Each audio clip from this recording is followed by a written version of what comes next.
السلام علیکم و رحمت الله و برکاته. تماشابینان عزتمند، الله سبحانه و تعالی هر یک کدوم ما و شما رو نیابان باشه. برای حج گفته بودیم نه در موسیقی که کانال میوندم کامنتری انتخاب میکنم. زیاده از 16,000 انسان ها کامنتری نویسیدن. شاید که الله سبحانه و تعالی که زمان ها را یعنی موفق بگردونه، که زمان ها یعنی خانه خدا بران سلیکش در اپیسانی هم در کامنتری من اونجا بدون بنویسین. شاید یکم کسی شما را الله موفق بگردونه و حج و عمره برین. آخری همین ماه انتخاب میکنیم از کامنتری یا کی پرموی فرده.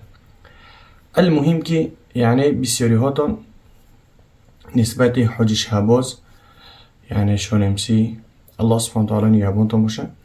بسیاری هاتون میپرسین که مثلا رویش کردن چی شی چی نشد دیگه و دیگه. یعنی مطلب ما بردن بود، یعنی هدایت از جانب الله سبحانه و تعالی. ما هر کاری که به خاطر الله کردیم وای فراموش شید. عفا الله عما سلف، خدا بخشه اون چیزی که کرده بود پیش. با گذشته صلوات با آینده حیات. هر چیزی که گذشت با او صلوات، هر چیزی که آید با او احتیاط. از اون خاطر یعنی داشت وای شروع میکنه یعنی ریپه و نمیکنه دیگه و دیگه. والله کار ندارم. یعنی مرا زنگ زد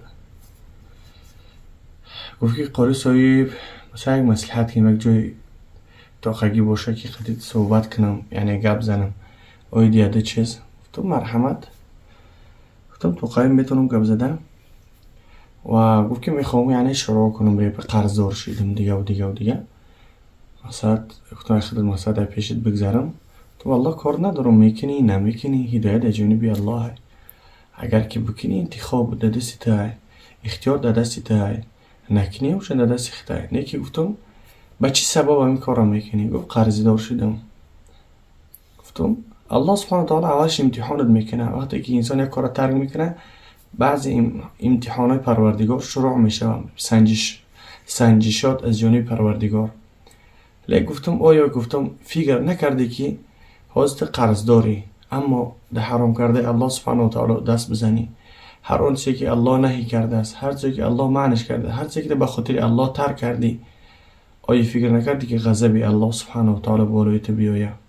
آیا فکر نکردی که شاید که شروع کنی ریپا و سبحان الله غضب الله بالات بیاید و ای آزادی محروم شی؟ یگان سبب قدی برای داخلی گفتی که با ترمش دیگه و دیگه.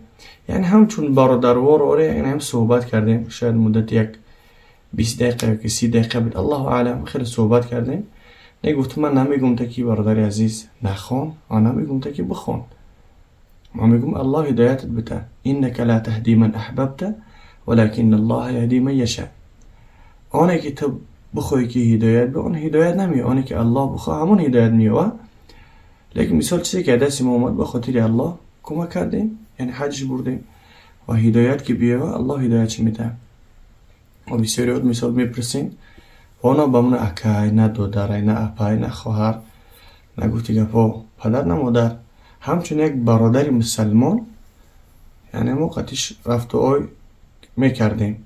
بگیم ما حج رفتگیم و اومگیش یا بار دو بار علاقه کردگیم تمام و این نو بگیم 13 برامد ختیمون تمام دیگه. در تاجیکستان هم رفتم مثال یک ماه بودم اونجا بگیم ندیدم شه و بگیم کارشم ندارم. هر چیزی به خاطر الله بود برفت. چخیلی بگیم معروف هم ندیده بودم بگیم پیچی رفتم در پیچی دیدم شه. بگیم چون برادر بود هر کسی که بگیم اهلا و سهلا، هر کسی که بگیم با سلام بگیم علیکش میگیریم. هر کسی رفتاری کنیم رفتاری میکنیم. هر کسی گفتی که با قطع کنه اول گفتی که ما دوباره سراغ میکنیم بینیم که یعنی در سلام ما علیکی نگرفت میگیم با خدا الله هدایت بده. از همون خاطر هر اون چیزی که در تقدیرات انسان نوشته باشه همون میشه. هر چیزی که ما و شما بخوایم اون نمیشه. هر انسانی که عملی بد داره یعنی دعا کنین که الله توفیقش بده. یعنی از سخنهای بد شما اونها تغییر نمیوان. جنوب آمدن چی بلا الله نیابانتون باشه. مثلا ساعت بگیم در ماه نه 3 و 13 گواه میشه درمان تق میکنه.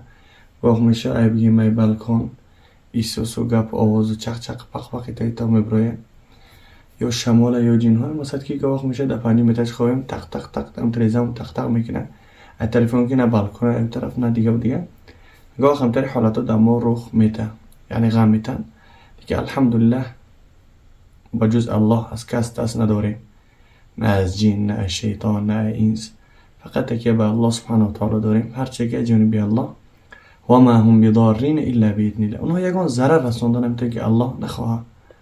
والله گاه میته خوب غمون میتونه که میخند میگم در جایی که الله سبحانه و تعالی هست، نه انسان است، نه بشر است، نه جین است، نه شیطان است. فقط انسان تکیه به الله سبحانه و تعالی میکنه، الله خودش محافظش میکنه. یعنی این موضوع برامده این سبب اونه که دیگه تخت کردن، شاید جینا بودن. یعنی چی گفتنیم که الله هدایت بده تمام، بس هدایت از جانبی الله. و کدامی که گفتی که با کارخانه ما میان مرحمت همچون برادروار واره قبولتان میکنیم. از این حال که مدتی شاید 3 هفته درس دارم، درس منوال تراپیه، از هم خودی در کارخانه نیستم. شاید بعد از عید، بعد 1 هفته بس از عید در کارخانه بشم. با اون خاطر کسی که میتونین دست به دعا کنین، دهه آخر وقت اجابت دعای در حق من دعای صالح فراموش نکنین. همچنان ما هم دعاگوی شما هستیم. فی امان الله. السلام علیکم و رحمت الله و برکاته.